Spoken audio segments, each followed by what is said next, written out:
If you like what you hear in this podcast and want to help us keep the lights on, then you could support us on Ko-fi for as little as a £1 one-off donation. The links are in the episode description. Thanks for your support.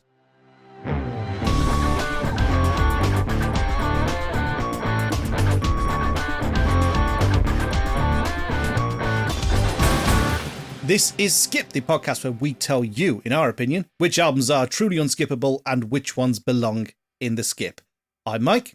And I'm Darren. And that's not Rob. Sadly, he's unavailable once again.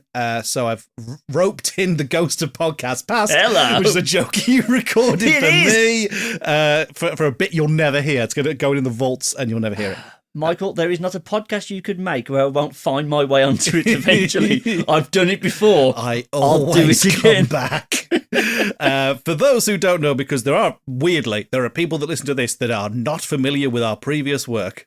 That might be for the better. Probably. Darren and I used to present a podcast under the banner of Foul Entertainment for 14 years. Yeah, boy. Prior to Skip's arrival, and for a further 4 years before that, when we were about 14 or 15 years old, something like that. That sounds about right, yes. Yep. Somebody showed me how recording software worked at a after-school event at secondary school, and then I said, me and you are doing this now. It's the basis of our entire fucking friendship. Thank you, Mr. Murray. Yeah. It was probably him. Yeah, it was. It certainly was him. It definitely was him. He's still there. He's still there. He still smells. We've got history. This week, we're back to the actual fucking podcast script. This week we are listening to Meatloaf's Bat Out of Hell, an album that you, no joke, have asked me, when are we doing it, since you suggest it, probably once every fortnight, I think, roughly. Yeah, to take Rob's part. This one was suggested by me. Yes. Yes, so I have previous on here. You do.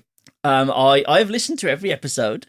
Which has been very heartwarming, I will say. Yes, I have a line to the dealer, so I do get to find out the album a couple of days in advance so I can listen to it before the album. You've basically been doing all of the roles of this show without being on the show. Yes, essentially. All of the work and none of the payoff. Yes. This is the second album I suggested. It is. Because I suggested two immediately before I read the fine print of, please only suggest one at a time, but... We very swiftly removed that limit. I'm aware. And you did Welcome to the Black Parade. We did. By My Chemical Romance. We did do that. And you fucking weasel, you put it in the skip. Now, Rob did also put it in the skip. Make it in the skip harder than I did. He did, but he is a man of principles. You, on the other hand, were just, teenagers confuse me. So I'm here to make sure this one is done properly. Yes. Because I put Black Parade forward because I was like, that is a great album. I don't think there's any bad songs on there. Therefore, I think it is unskippable. That is my opinion of that album. Yes. I think this is the most perfect piece of music ever committed to tape. Specifically to tape? Oh, it was the 70s. It was the 70s, yeah. This is a flawless piece of media. There's very few things I think of that I can say are flawless. This is one of them. So, I mean, spoiler alert, I guess. I think this is... What's the rules here? Right. Because I'm not the usual host. This isn't the usual format, but people who've listened, depending on when this goes out, people who listened last week will also have listened to me do this format with my wife. Oh, very nice. She came on, we did Lily Allen's new album. You finally got one of our wives on a podcast. Nearly a decade and a half went past without us achieving this. Well done, I'm proud of you. I finally cashed it in because... we often have the chat of she goes, I'm so proud of you for keeping up this whole thing. And just really sticking with it. And I always believe that the sentence she's saying is for no fucking reward. But no, I was like, we're going to have an off week because Rob couldn't make it. Yeah. And she's like, I said, we're going to have an off week. And I said, I wanted to get to 1 year. One a week, at least 1 year to kind of call this project legitimate. I didn't ask. She offered. So... worn her down. It took this, like I said, nearly a fucking decade. You got there. You've had both of your life partners on your new podcast. Yes. So this is good. Happy days. Both of my life partners. So the question is, Michael, did you allow your wife to have a no skipped option? Yeah, and it counted towards the official whatever hall of... I suspect you'd come into this room and there'd just be albums stuck on the wall of... That is the pretend that happened. That's what this space on the wall is. It's a visual... Yeah. It's all there. Wow, look at all those album arts. It's great. So yes, obviously in this format, it's less talking about what we think of it and more kind of like a defense and interrogation kind of dealio. I'm into that. It's going to be fun. I'm match fit for this argument. So, yeah, I will be the decider, and you basically have to convince me as to why I think I should put it on the wall. Happy goddamn days. I would like to hear Rob's opinion. Much like last week's episode, Rob made it very clear that he's very happy for this to happen, mostly because he doesn't have to listen to it. I don't think he's a Meatloaf guy. He's certainly not a Lily Allen guy. But that's fair enough. I could hear some opinions, but that does mean that I'm now very happy that I picked this one to be my album and not do a random chance of an album. Yep. So I am here to at least give it a level playing field. Happy days. Would you like to hear some stats about this album? I would love to hear some facts and or figures. I've got lots. Right, so it was released in America on the 21st of October 1997. It was a couple of months afterwards. 1977, I believe. What did I say? You said 1997. 1977. Yes. Which I believe doesn't make it the oldest, but it's in the running because Rumours by Fleetwood Mac is also 1977. I thought it was 76. I'm going to double check. You now do that you said that, though. So, because I've got it down as one of its contemporary albums as Rumours, so I believe it's 1977. It is 1977. I'm an idiot. Wonderbar. It is one of the top 10 highest grossing albums of all time. Mm-hmm. You know I like a quiz, Michael. Can you name... You want to have a random stab at any of the other top 10? We've had one. It's Thriller. You have had literally number 1, which is Thriller. And we've had number 10, which was Rumours. Rumours is not on the Wikipedia page. Oh, really? No. You've got top 10. 2 movie soundtracks and 1 greatest hits album. Okay, so one of them's going to be The Bodyguard. Bodyguard is number 3. Because, obviously. Yes. Another movie soundtrack in the top 10? Yes. It's released in the same year as this album. Oh, fuck. Oh, no. Surely not Star Wars. It's not Star Wars was in the top 10 singles the week this album was released. Well, the disco. Theme. That one. Yeah, that one. Could not. It's not like, is it a musical movie? Is it Sound of Music? Something like No. that? It's Saturday Night Fever. Oh, the Bee Gees. Yeah. Fair enough. Oh, sorry, Rumours is on here. Rumours is at number 8.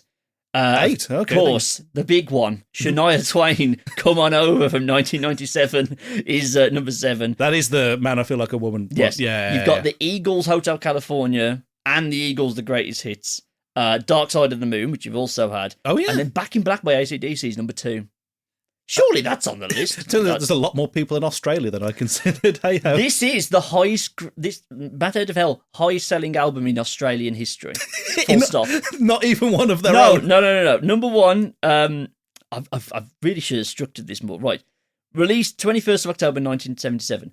The number 1 single on that day. Yes, sir. I Can Boogie.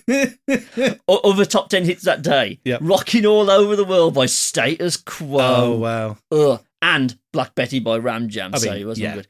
You're talking in this space, you had Rumours by Fleetwood Mac. Foreigner's debut album was this year. Mm-hmm. News the World by Queen. Nevermind the Bollocks by the Sex Pistols. The Clash. Bad Reputation by Thin Lizzy. Love Gun by Kiss. It is an album about Paul Stanley's dick. And Let There Be Rock by AC/DC. We're all in this year. Incredible. And Star Wars. Hell of a year, 1977. It was recorded between 1975 and 1976. I've read up a lot about this album. I'm very happy about it. Now, we have to talk about another man. Obviously, Meatloaf front and centre, but we have to talk about Jim Steinman. The other fella on the front cover. Not the guy on the bike. His name's there. There it is. So, now, this started life as Jim Steinman wrote a musical for a futuristic Peter Pan. Mm-hmm. And 3 of these songs are from that kind of original draft. That would eventually become the Bat Out of Hell musical, which I have seen twice. It's fucking stupid, but it's fucking mint. And it basically plays on a lot of... The theme of the album is, what if we did teenage romance to the nth degree? Right. Of because teenagers are already a bit self-aggrandizing. That right to 11, fucking all the way up. What's incredible is I'd written down what I thought the album was about. Which was? Do you want me to read out what my synopsis? I would love you to tell me what you think. I wrote this down. I listened to it again 9 or 10 times, I think, something like that. Here's my section of my notes, which is if I had to guess what the plot is. Go on, because I thought it was a concept album. It's not a concept album. I've made a huge mistake. I'm going to do it anyway because I've written it down. Go for it. Guy gets into a terrible motorcycle crash following a bust-up with his wife for whom he has fallen out of love. An out-of-body experience then kickstarts an extended flashback sequence to the fiery beginnings of this relationship and chronicles Meat's inability to commit whilst being infatuated. Yes. As the story reaches its end, we're dragged back to the current fleeting state and falling out of love, realising that the bits of his life that are the happiest were those full of love. He realises his mistakes, atones and confesses his love before dying. That's what I thought the album was about. I can see that reading of it. It would be odd if that's basically the plot of both albums that I submitted. A man dies at the start, and then you're just in purgatory for a bit. Anyway, first, most metal fucking album cover of all time. You should talk about the album covers more on the podcast. We should. You are right. It is a visual, discussion on an audio podcast, but I mean, we're not any stranger to that. So no, we're not. So I feel like you'd be keeping up traditions of everything. Right, I'm just going to reel off the accolades so we can get to the songs. Biggest selling debut album in history. Yes, at least in the UK. This is my favourite stat. It's not one that was pointed out, but I figured it out. It's outsold every single Beatles album, so that makes me almost horny levels of happiness. It was, when it released, number 1 in Australia, number 1 in the Netherlands, number 1 in New Zealand, only number 9 in the UK, and only number 14 in America, which is a bit odd. Recharted again in 2022 after Meat Loaf's death. Got to number 1 in Australia again. I fucking love Meat Loaf. 4th longest stay in the UK album chart at 522 weeks. That's 10 years. 10 years in the charts? Yeah, behind only Dark Side of the Moon, Rumours, and What's the Story, Morning Glory. Come on. Like, way to ruin it on the third one. Hey, Oasis are fine. That is they're the not Oasis Rumours music. good. They're not saying their Rumours good, but please someone suggest Oasis so he has to be tortured. No. It still sells about 200,000 albums a year. And it had 5 singles. Now, you and Rob care more about the amount of singles coming off the thing than I do, but even I thinking on a 7-track album, having 5 singles is madness. 5 singles where most of those songs are 5 minutes plus. Yes, yeah. Right, critical reception. Initially mixed. Rolling Stones gave it a 2.5 out of 5, calling it derivative. Twat. All Music, 4.5 out of 5. These are people who understand good music. Encyclopedia of Popular Music gave it 4 out of 5. And it's had some legacy accolades over the years. It was number 38 in Kerrang's 100 Greatest Heavy Metal Albums of All Time. Rolling Stones had it at 343 in the 2003 500 Greatest Albums of All Time. It was missing from the 2021 Cowards. So on and so forth. Right, I've got more notes about Meat Loaf and Jim Steinman that I'd like to get around to, but I think we can weave those in as we kind of go through. Again, we don't often go track by track. We normally go like general thoughts, best tracks, worst tracks, as you know. Yes. There's only 7 tracks. Like, oh yeah. I feel like we can get every. We can get on all of them. I feel like we can get everyone. Yes. So, general thoughts at the top though. I'd never listened to this all the way through. Confidently, I could tell you probably 4 or 5 Meat Loaf songs I've heard in my entire goddamn life. Okay. Most of them are from this album. Won't shock you at all. Yes. The only one that isn't here that feels like it should be is on Battered Fell 2. Yes. Because that was like, 18 years later? It was 92, 93, so...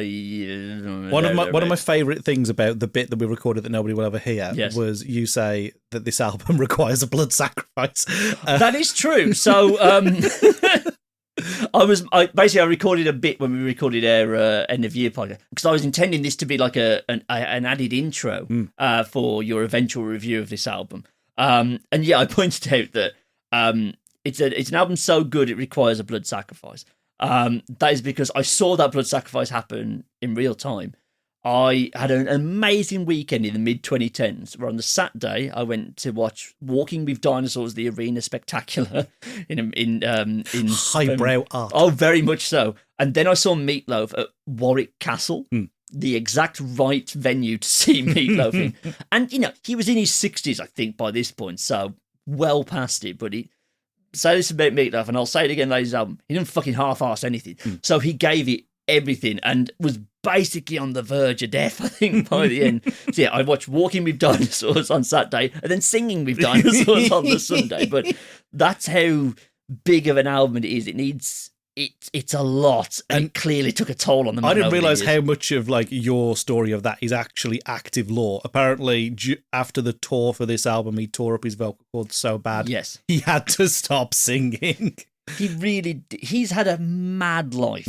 Like, he apparently saw JFK on the day he got shot. Went to the hospital and saw Jackie Kennedy getting out of the limo covered in blood. Christ. Yeah, that's. Did you hear about the story about how he realised he could sing? No. Dude was in, like, I want to say, like, either middle school or high school, and was hoping to be some kind of an athlete because his mum was also a singer in a gospel choir, and she was like, thank Christ you'll never fucking sing. Yeah. Apparently dude got hit in the head by some kind of like ball, like some kind of heavy ball. Right. Got concussed, woke up and suddenly had a 3-octave range. That's genuinely the story of how Meatloaf realised he could fucking sing. So you're telling me if I really want to take my singing career to the next level, I just need to be hit in the head really, really fucking hard. Apparently that's all you need. And I'll unlock something. Not a brain aneurysm, no, I'll just get really good at singing. Yep. He's called Meatloaf, apparently, because he looked like 8 pounds of ground beef when he came out.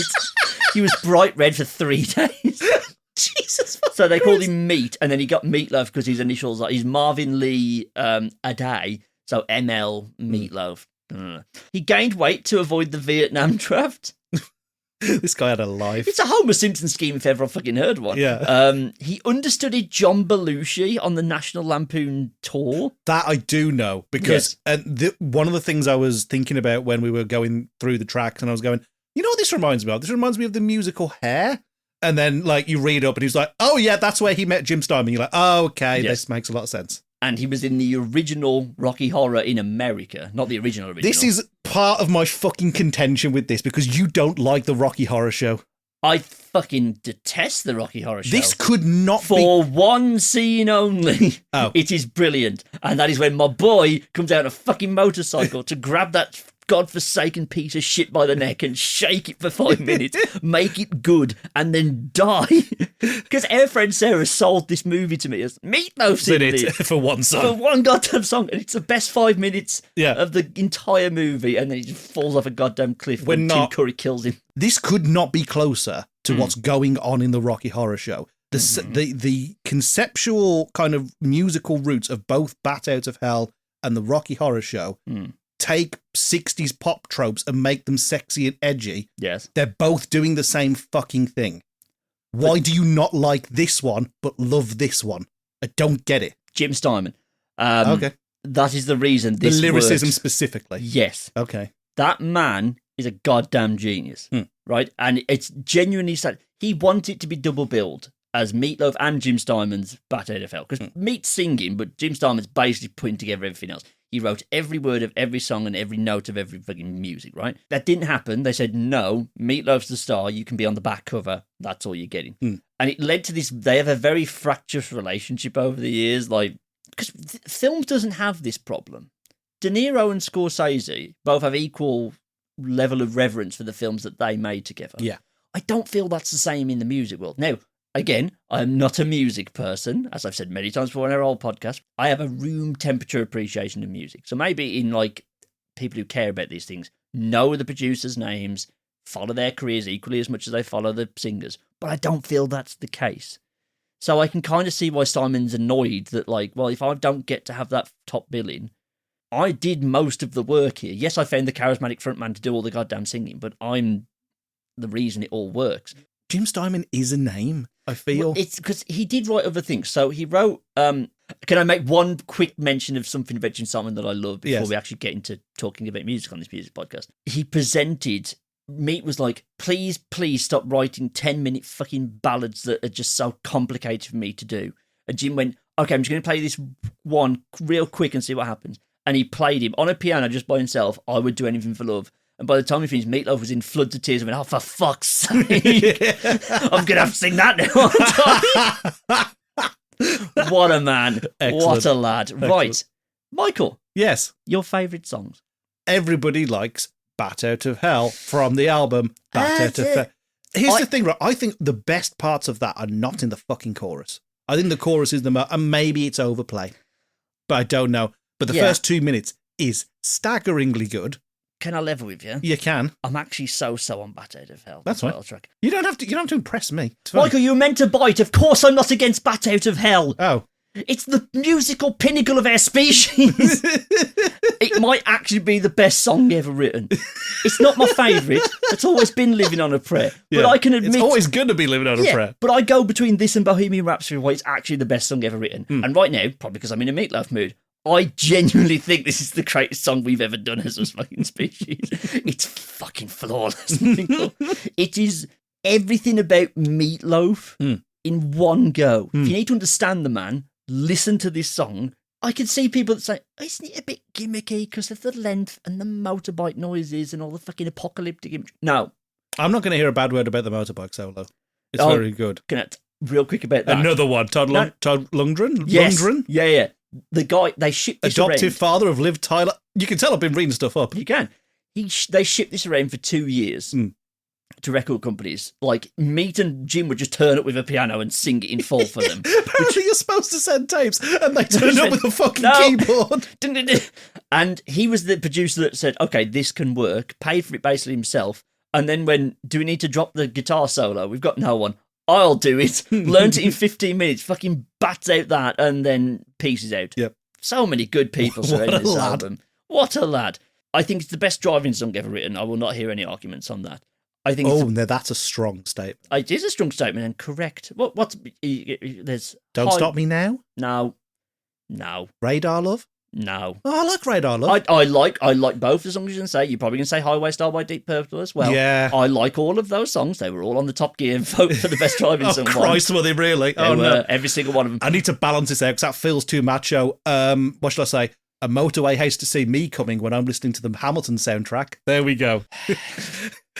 70 miles. I am the one thing in life that I can't control. Beautiful. I worry for your wife sometimes. God. She's not in the car when I'm doing that. Oh, okay, fair enough. Oh no, if this is on, I'm singing it very loudly. Like, it's so good. I occasionally use it as a measure of distance. I'm gonna trigger all of our friend group and all the Wednesbury people right now. I would be stood outside the Myford, heading to the Green to listen to a Liberty Lives gig, and someone said, "That's about a 40-minute walk." That's only 4 bat out of hells. No problem. Let's go. Like, to me, it's never felt long. It's so good that I kind of forget it's 10 minutes. I despise the radio edit. Yes, I despise agree. all radio edits of Meatloaf songs. They're just wrong. I cannot, again, I know I'm biased and I'm here to convince you. You are. This is the one where I have their very unnuanced take. I just think it's perfect. I don't... Nah, it's a 10 out of 10, mate. It is, isn't it? Like, we've had episodes in the past where it's like, well, duh. Yeah. Bat Out of Hell as a song is a well, duh. Like, the chorus is overplayed to shit. It did not help that the first time I was introduced to this song was in the middle of a Phoenix Nights episode. But despite all of that, yes, I still think it's great. Yes. The first 2 minutes is comfortably... Oh, it's so good. It's like 4 or 5 song ideas that compressed in, and they're like, the song hasn't started yet. No. Like, we haven't sung a fucking word. It's a minute before anyone says anything. It's 2 minutes before anybody says anything. And it might be the best bit outside of the motorbike solo, which, is mentally good. They could have used a sound effect of a motorbike. Yeah. No, Todd Rundgren just... I can do that. I'll dial that in. Yep. There we go. Played it. One go. It's a complete story. And yeah, I stand by my... I do like to... If you're not this used to me as a podcast person, I am a little bit... what's the word I'm looking for? I like to use hyperbole occasionally. I hadn't noticed. No, you hadn't. But I do genuinely believe this is the musical's pinnacle of our species. Right. Since we're going down all the tracks anyway, I'll just tell you what I've written about this. The chorus is quite handily the worst part about the song, but again, I'm worried that that's due to overplay. The opening 2 minutes is incredibly sublime. The operatic and Broadway musical compartmentalization of each of the movements is absolutely stellar, and the tempo changes, unlike other songs on the album, which we'll get to, are actually fucking faultless in this one. Yes. When they want to change tempo, it is very much built into the meter of the songs. It doesn't feel unnatural. Yeah. There's one later on in the album that feels completely goddamn unnatural, and it might be the funniest thing in the whole record, and I kind of love it. I hope it's the one I'm thinking of. Happy Days. It's probably the one from what I think is the actual best song. Okay. The album, but we'll come to that. Okay, right. Other favourites you want to... Because I've got them all written out in just order. Although I do have 2 in my less good. I list. have one in my less good list. Okay. That's surprising. Okay. I thought that you would just be like, Well, no notes. No, they're less good for two very specific reasons, but we'll get to those in a moment. Okay. Next up? Should we just go down the Oh, let's just go down the Sod list. it. You took the words right out of my mouth there, Michael. On a hot summer's night, would you offer your throat to the wolf with the red roses? The campest fucking thing. No, it's my first introduction to ASMR. Yes. Because if you've got it on headphones, you can hear Steinman go. Yeah. Beautiful. The pair of them are smacking away. It's the music video. He's like shouting it in the music video. It's all shrill and yeah, because it's kind of got that window thrown back on. The best thing about all the music videos from this album is they clearly shot it on a shitty disco soundstage in about 4 hours because they're all the same. Yeah. Oh, it's delightful. There are no good videos from the 70s apart from ones the Queen did. Yes, it's campy. But it's fun, and the first bit is like, if you remove the first bit, it's probably the most straightforward song on the album. Yeah. If you take out the spoken word bit, which I'm still not entirely sure what it's there for. You shouldn't. I don't understand why it's there. I love it. Yeah, I'm so happy. Again, it feels more Rocky Horror than anything. It's very this theatrical. I can feel Rocky Horror just getting to say, I bet you say that to all the boys. Wonderful. It's a wonderful sting. It's such a wonderful stinger. Just realise how much I like to sing all the non-Meatloaf parts as well as the Meatloaf parts of all of these songs. Yep. Just getting to go, it's magical. It's the most straightforward song, and I can understand why this was actually the lead single, not Bad Out of Hell, because Bad Out of Hell's a hell of a casserole to serve up straight away. This is your starter. This is your amuse-bouche. This is your tomato soup going forward of like, oh, okay. Nice, simple to follow along with. I understand what he's singing about. There's no big dramatic twists like Meatloaf likes to do. It's just he loves a woman and he gave her a nice kiss. Yep. Well, she gave him a nice kiss is the way I was She gave him a nice kiss, of course. It's a lovely song. Yeah, it is. It's good. I like that it's very much harkening back to that kind of like 60s doo-wop kind of thing. Yes, yeah. I think where there's a lot of like those innocent love kind of things. You see a lot of those influences being pulled through, especially from kind of like the Elvis Presleys, the Drifters, that kind of thing. Yeah. I guess maybe the Beach Boys to a certain extent. See, Springsteen was actually the one he was most likened to. That's interesting. But I get it in like the... It's Springsteen's kind of more grandiose. It's not as simple. This is grandiose. Not this specific, but like this album. Yeah. Admittedly, it has 2 members of the E Street Band on it, so there is that. Yeah. But, like, no, they're coming from 2 different places. Like, Bruce Springsteen is a very straightforward man. He loves America and women, and he's going to sing about it in a positive way. Yeah. Meatloaf's coming from a bit more of he's the theatre kid. Yeah. Springsteen was the quarterback. Meat's clearly the fucking theatre kid. Yes. That's why I like it so much. Yes. It's very, you can see, and again, you can hear it. Jim's probably the theatre kid. Yeah, Jim. Meatloaf probably could tackle somebody. Jim ran the society. Meatloaf was the guy who wanted to sink. There you go. And that's exactly why I love it, because there's no need for the level of theatricality. You could say that across the whole album, but specifically in the intro to this. What's really annoying? I was going to do a visual gag. I went through my daughter's wardrobe to find a pair of red trousers. I was going to whip out, whip out his little thing. I looked up why he has a little red rag. No one knows why he has a little red rag. I imagine because he's a larger fella, gets very hot on stage. I think it was just for some dabbing. Yeah. But I'm annoyed that I was going to whip it out of my sleeve. Oh, that's annoying. I've left that in the car. That's well annoying.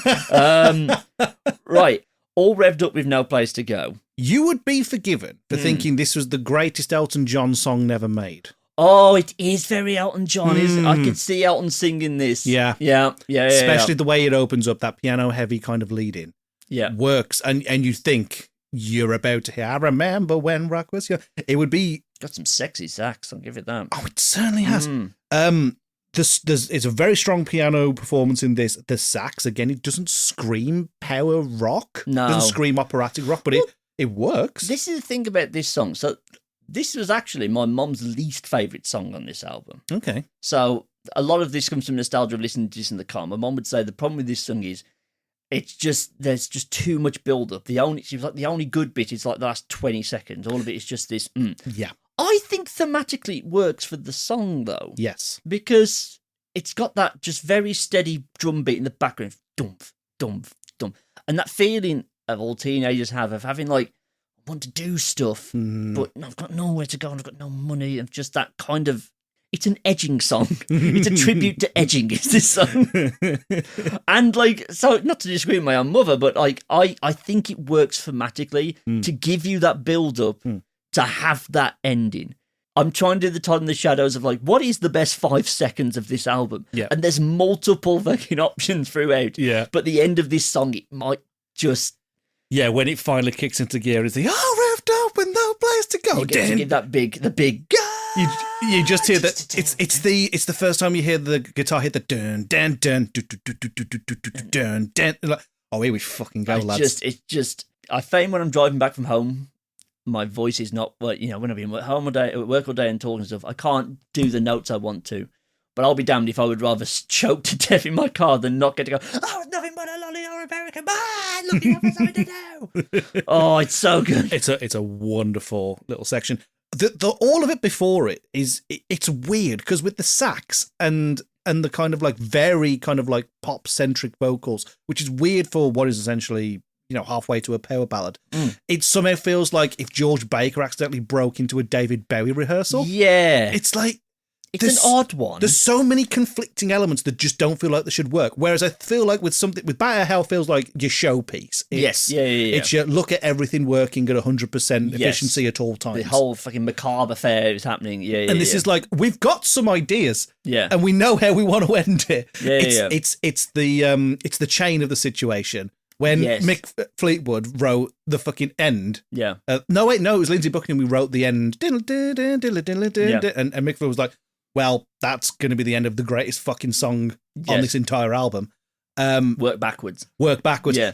Kind of feels like that's what happened here. Yeah. Let's work backwards. And it's like, I guess we're just going to do the Drifters again every Saturday night. Like, okay. You've got something from singing, Michael, because I will just sing this entire Singing is absolutely encouraged. Hell yeah. It's very good. Again, it's one of those, I really wish I had something kind of like analytical to say to go, what's the song really saying? And you are right. The song is just absolutely about pent up. It's just cooking. It's just cooking, ready for the fucking 3-course meal that's coming up. Yes, it's Meatloaf sat in the cook chair. No, joking. No, Jim. No, mate. No. Hold on. I'm better to blow all 4 walls off this premiere in.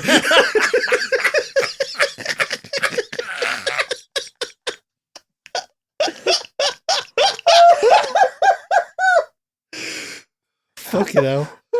I was expecting to laugh at the picture of Meatloaf in a Premier orgy, but here we are. All revved up, Jim. Got nowhere to go. Oh, fuck. Oh, I missed you. Right. Where's my red hanky? Oh, is that what it was for? Maybe. Who knew? Jesus Christ. Okay. Now that we're at the point of elation, I feel like it's a good time to talk about... 2 out of 3 ain't bad. I mean, it's good. It's not the one I want to talk about, though. But that's next, I think. It is next, so we'll quickly do 2 out of 3. This is Meatloaf in another nutshell of, like, he's wrote an incredibly deep and passionate song about how little he loves somebody. Yeah. He's driven to the heights of heart-rending emotion by his lack of love for you. This was someone challenged Jim Steinman and said, can you just write a normal love song like Elvis's I want you, I need you, I love you? And Jim Steinman went, no, but I can do the antithesis of that. Yeah. Do you want to hear me write the least romantic Eagles song ever made? Oh, yeah. That's what Big this Eagles is. energy all the way through this. So, like, he took that as a challenge and then wrote the most deep and meaningful friend zone song of all time. It's like, because the thing is, like, it has all the trappings of a love song and a love ballad of the 70s, despite the fact it's very much an anti-love song. Oh, yeah. And the entire could point not be plainer about that. I like your company and I like to be inside of you, but ain't nothing, I don't love you. I'm not going to rub your feet. Like that, no. This is but this is the thing, it's not even like it's a, like, get on, get out song. Like, he's still staying with her because he feels obligated to, but he ain't gonna love her. And he's like, well, it's fine. Yeah. 2 out of 3. Yeah. Not bad. Yeah. It's an ode to loveless relationships that basically this is the prequel to Staying Together for the Kids by Blink 2. Of like, in the 70s, in the 70s they had 2 out of 3 ain't bad, and in modern day we have scrolling our phones for half an hour before going to bed. Like this is what this song does feel a little bit like that. I need you. There are bills. Like I fiscally, I need you to remain in this household to contribute to the bills and stuff. You need to be here for me to moan at when I get home and complain about my day. Yeah, and then also we'll share a meal because you know what, you are good company. But I am not going to be there if you get hit by a car. Oh no. This is a transaction. Yeah, like I love that it was challenged to be complicated. Write a simple song, and the man is not capable of writing a simple song. So, right, shall we talk about it? I know you want to talk about Paradise, Michael. I know I do. I really want to talk about Paradise. I wrote down for this, genuinely, if the other ballads on this album had the complication of this track as I'd like them more, because this is nothing more than a very well performed ballad. Everything works. Yes. So much harder in it. Storytelling is sublime. The vocal layers, actually, very quickly. What I like about this is they found texture in the harmonies, whereas I feel like in other songs it was just very call and response. And there was like sure, those words you said seem perfectly valid. Musical analysis on the musical podcast. This is alien to you, I know. It very much is. 2 out of 3 works where perhaps Heaven Can Wait doesn't. Yes, is because there's full, proper, considered full instrumentation and better vocal texture. Although it does kind of feel like a song that the Drifters would have made if they kept going another 20 years. Yeah. But yeah, that's all I got. Can we talk about Paradise? The closest. Do you want to know something? Go on. Didn't listen to this song ever before listening to this. This is I my wish I was there for your first experience. Oh this my fucking god! Beautiful song. It's so fucking good. It's my third favorite Meatloaf song behind the obvious 2. Yeah. I love it so much. It's so excellent, so wonderful. Like it's the closest thing to a gimmick song on the entire album because it has 4 stanzas. Yeah. But it's essentially like it's the album's teen drama like played at 11 in like a microcosm. Oh, it's beautiful. Of like let's just like the album imploded and this is the fucking neutron star that was left behind. It's everything the album's trying to do in miniature. Because it's near the end of the album, right? When people are on the cool down. And Jim went, nah, fuck that. 50s doo-wop puppy dove love song, followed by sex euphemism via the medium of baseball, followed by frantic high-pressure shotgun wedding, followed by stuck in a loveless marriage, wishing for death or the apocalypse, whichever is faster. It's exactly what it is. And in the meantime, we're going to do Chuck Berry sends his regards. Now it's just happy days. Back to the Eagles again. And oh no, it's Tina Turner does Nutbush on speed. Like, it just... I love it so much. It's a fucking... If Battle Over Hell is a casserole, this is a Jacobean fucking banquet. Henry VIII would be stuffed by the end of this fucking thing. It's a funny song without being like a comedy parody. This isn't Weird Al like stuff, but like, and the music video sells it so well. I've not seen the music video. The music video is wonderful. Like stop right there. Yeah. I gotta know right And now. They cut to Meatloaf's face and like, oh fuck. Oh no. And like, let me sleep on. I'm so glad you love this song. I think we would have fallen out. Other songs on this album, I can tell you, this I love it. Such a fun time. Listen, I'm a fucking musical theatre bitch. You didn't think I would not love this? It is wonderful. But one thing that's always bothered me about this song, though, don't worry, it's not a criticism. How hard does Meatloaf cut stuff that the end of his fucking knife is glowing red? That's a very specific complaint. The middle on the edge of a knife. How fucking hard are you cutting things, mate? Jesus. Oh, I'm so glad you like it. This could have really been like... It could have been an argument for the ages if I didn't think this was fucking 11 out of 10. Yeah. It's a Marmite song. I could see why this would be the other people are wrong, and this is just genuinely that good. So good. It's so wonderful.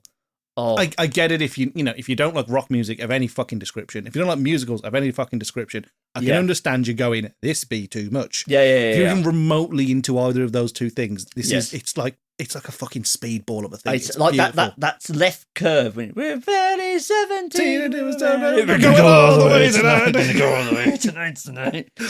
It's just hell of a thing. You think it's skipped? I used to think when I was little, it had skipped Yeah. into a different song and just, oh, okay. In my head, if this was being written as like a British TV sitcom, that'd be the part where the action goes peep show style into Meat's head. Yes. He's like, barely 17. It's the bit he's saying out loud, and he said, I'm going to get to shag. This is going to be good. And it's a beautiful thing. Apparently the guy who does the whole baseball analogy did not know that it was going to be used to describe sex. He almost certainly did. 100%. You don't think this is where third base comes from, do you? But I don't know whether it's from this. I think it was very much an established euphemism. Right, okay, that would make more sense. I was trying to credit Meatloaf for something that he didn't do. Hence why Jim Steinman just went that to the nth degree. Yes, yeah. Oh, God, happy days. Now, one of the next song I've got in my least liked, but I made a very specific request when I asked for this movie. Did you? This album, which was, can you do the re-release version that has Dead Ringer for Love on it? Now, I realise this goes against your basic premise of you get the original one. Yes. Does that mean you haven't listened to Dead Ringer for Love? I mean, I've heard it before, but I didn't listen to it as part of the listen through for this. Okay, I'm just going to be real quick on this, because I think it actually rounds out the album better than For Crying Out Loud does. Maybe thematically not, but it's such a good goddamn song. I need to show you the music video if you haven't seen it. Okay. It's fucking great to see. Basically, it's because Meatloaf and Cher as a duet. It's basically Godzilla versus Kong. Meatloaf is not the Godzilla of the situation. If you watch that video, Meat is in fucking awe of Cher the entire time. He doesn't blink. He's just staring at this fucking goddess like, oh my God. I saw you on TV when I was a kid. It's such a hot and heavy. I sincerely hope they fucked afterwards. It's when Meatloaf basically, you start the video. Oh, God. Meatloaf is in he comes in like a frat bar. It's at a bar. Yeah. Cher's already there with a friend. Meatloaf comes in with like a bunch of frat dudes, but they've all got Meatloaf written on their t-shirt. He looks like a normal dude, and he does a hair flip transformation into full ultimate form Meatloaf. Wow. He had to go Super Saiyan just to be on Cher's level. With a cravat and everything. Yeah, literally. Like he's dressed in he's got aviators and a blue t-shirt with Meatloaf on. He goes quabang, and he's in the frills, the fucking handkerchiefs out. It's magical. The one time, Super I'm going to show you, Michael. It's amazing. If you haven't seen it, ignore all of the music videos from this album. Fucking watch this one. Okay.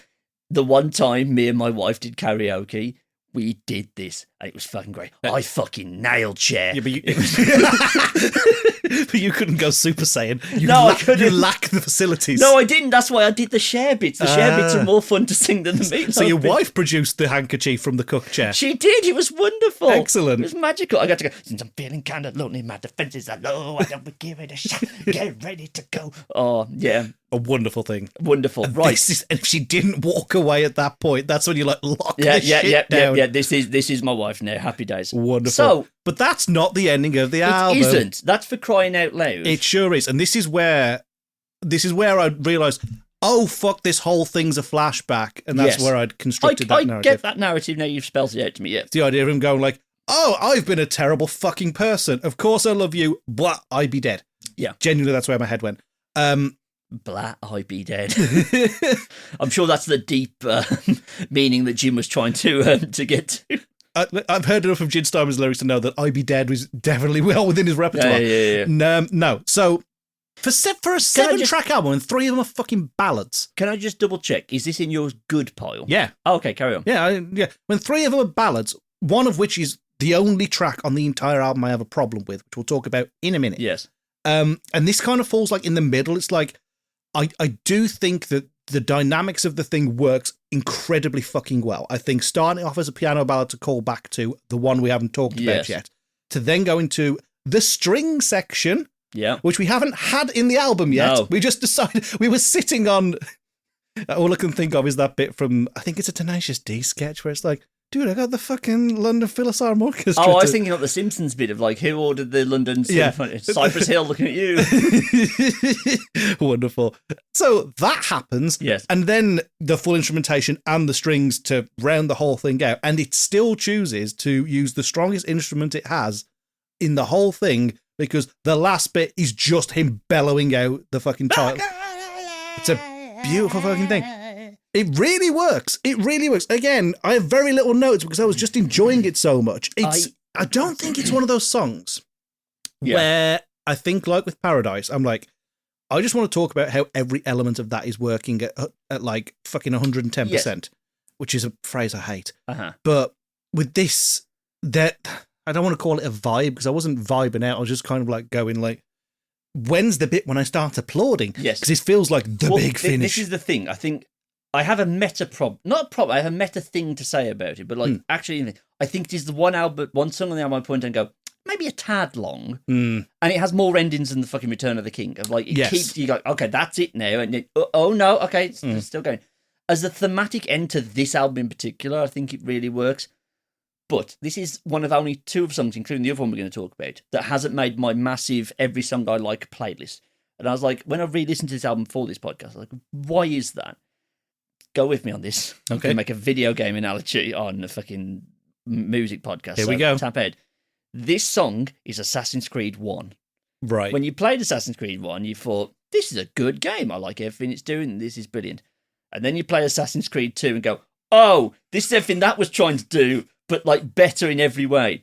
This is Assassin's Creed 1.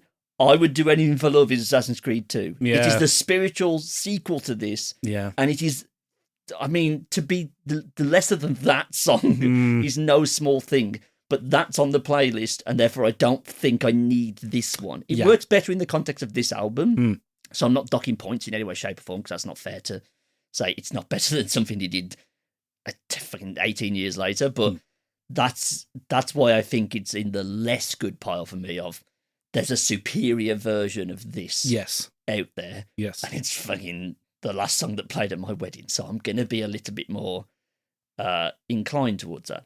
I'm trying to remember if you were at my wedding.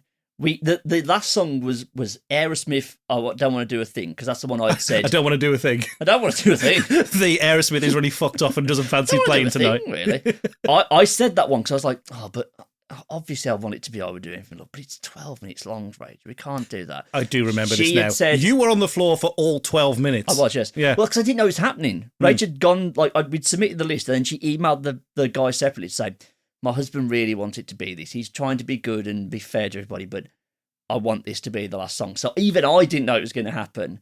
And then, and I was like, oh, God. If this day could get any fucking better, I can sing Meatloaf for 12 minutes. And I was so happy. So that's why that song is in the less good pile. And why you kind of favour that unfairly against For Crying Out Loud, which I think, like you say, is just a proto version of that song. This was him showing the working out. I Would Do Anything for Love is the answer. The full 12-minute fucking excellent movie of a fucking song. Right. So I'm guessing. Guessing. There's only one song left to talk about. Yep. It's Heaven Can Wait. It sure I agree with you. Is the weakest of the songs on the album. This is the one where you're really going to have to pull for this album. No, I can do this. And I want to preface this by saying this is not a teenager's situation. Okay. I don't like with teenagers, I actively vehemently dislike that song. Yes. I do not dislike this one. Yes. But it is by far and away the weakest thing on this entire record. Now, coincidentally, this is actually my wife's favourite song on this album. That is very interesting. That Meatloaf actually has a bit of an issue with this. I actually think it's more with For Crying Out Loud. Some of the songs were sped up a little bit to get them onto the CD due to the fucking length of the thing. This is the one he picks on. I actually hear it more in For Crying Out Loud. The middle bit, you can actually tell, oh no, this has been... Meatloaf doesn't sing in that register most of the time. He sounds a bit chipmunky. So, it works a lot better live because he's singing it in the tempo he wants. So, slowed down a little bit, it actually does work a little bit better. I think it's not a bad song. I think its problem is, it's the most heartfelt and straightforward love song on the album. Yes. I think it's a bit of placement, because it's that, but then you put it after the other pretty straightforward love song. It feels like a solid or the rest song. If I was booking this as a wrestling show, not the piss break match, but this is the one of like, right, you can't have Bat Out of Hell. You can't maintain that for fucking 8 songs. You'll burn them out. This is a nice dip for that to then come back up. It's still beautiful. The lyrics are still wonderful. It feels the most 70s coded. The other ones have a bit more of a timeless, or like they just kind of jump round in their genres. This definitely feels the most 70s of the deal. Yeah. I'll defend it with this line. A lot of other people would kill to have a song this deep, this passionate, and this well thought out being also ran on their album. That is true. Its problem is it's being compared to everything else on the album. And I think on its own, it stands up no problem. It's coming up against all this massive, big, emotional fucking banger after banger after banger. And this is the slow, softer song. So I don't think its problem is not in itself, it's in its placement. And I can see the teenagers thing, which was your big problem with Black Parade. And when I did the My Chemical Romance musical, I made the joke of like, problem with teenagers, they wrote a banger. Yeah. Well, we've got to put it on the album because it's too fucking good, but it doesn't fit here. Yep. This fits here. Agreed. It's the breath song. Yeah. They probably begged him of like, please God, just give me a more. And imagine this being the straightforward song for him to sing. You've booked me on 100 tour dates. Please let me have a slow one. Yeah. So that's how I defend it. I've got it on the least good. Yeah. But that's just because like it's going up against fucking Titans, songs that I've loved since I was like 5 years old. And due to the rules of your fucking premise of your show, I don't skip it. No. I listen to it when I do. It's just not everything can be bat out of hell. No, not everything can be bat out of hell. And there's just little holding up the pace of this. Yeah. That doesn't just make it a heartfelt piano ballad. Right. And I think where you know, Paradise being the fucking 11 out of 10 that it is, being, like you said, about 5 different influences all at once on cocaine, I think there's just coming back to the, stepping down to this. It's very smart to put this earlier on in the album, because if this was like right before fucking For Crying Out Loud, this would be like just get this shit out the way so I can get the good one. It lacks dynamics, but that's almost by design. It is stripped back. Yeah. They do have that kind of ooh chorus thing going on, but I don't think it's enough to build up to the levels of the storytelling they're trying to do here. Yes. Again, you've said it straightforward, and you're absolutely goddamn right. It's just, turns out I think you're the fucking tits. The way in which that Steinman wrote that, though, is, if I fucking die, yes, I am not going to the great beyond until I've had more time with you. What a statement. I love that.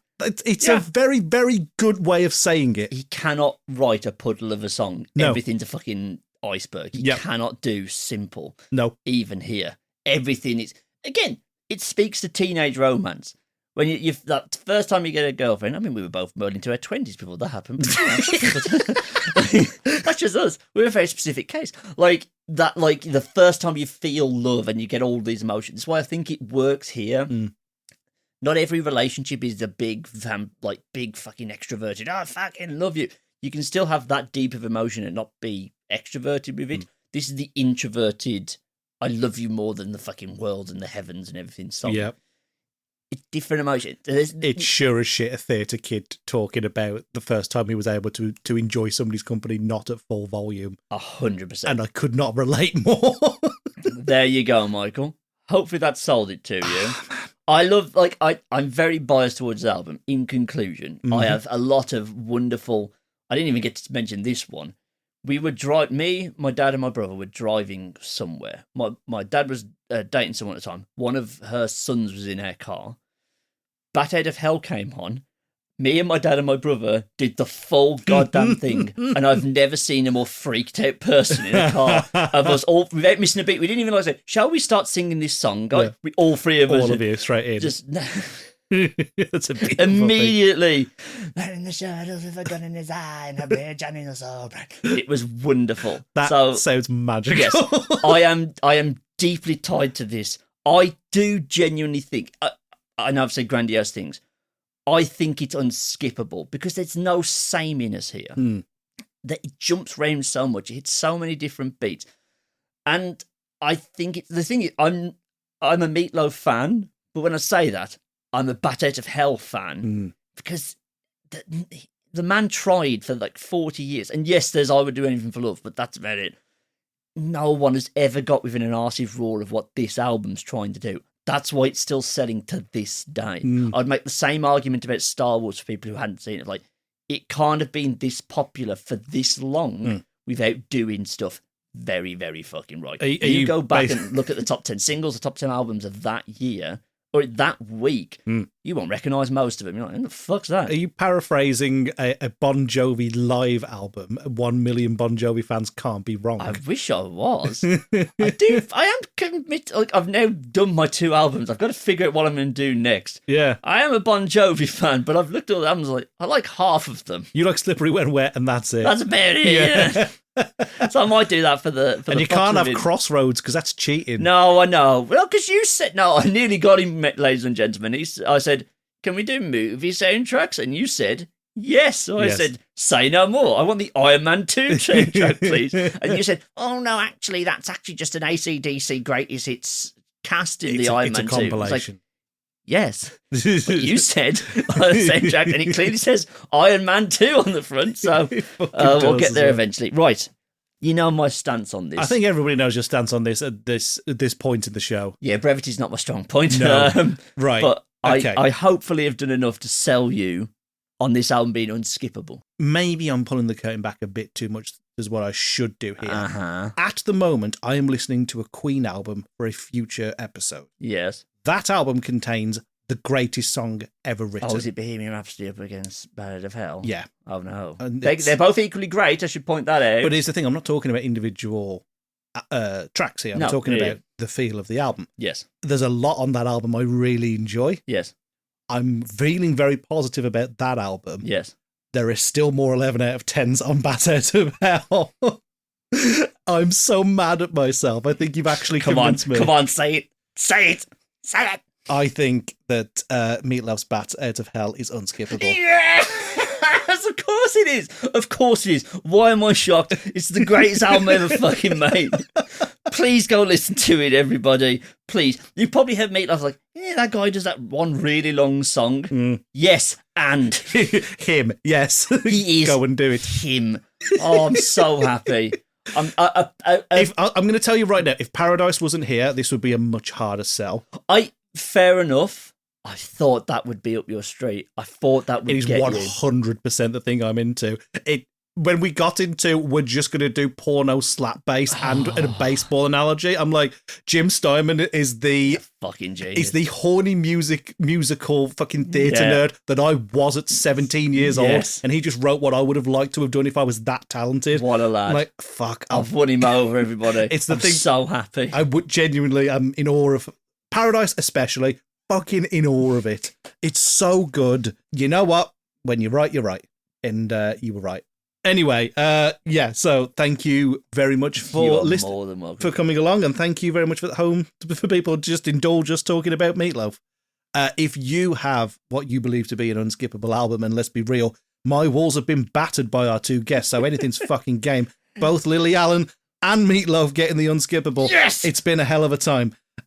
You can send that through to me and Rob. Darren won't be back next time for obvious fucking reasons. You can send that to us at skippod@gmail.com. That's skipdpod@gmail.com. Or you go to the link tree, linktr.ee/skipdpod, and you can fill out the form there.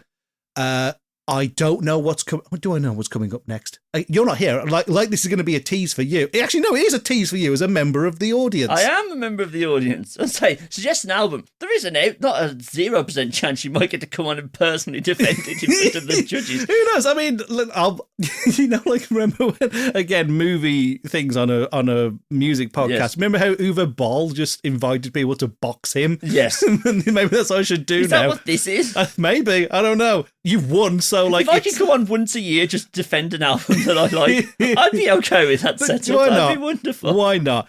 And I will see you in those episodes. Bye, everybody. Bye.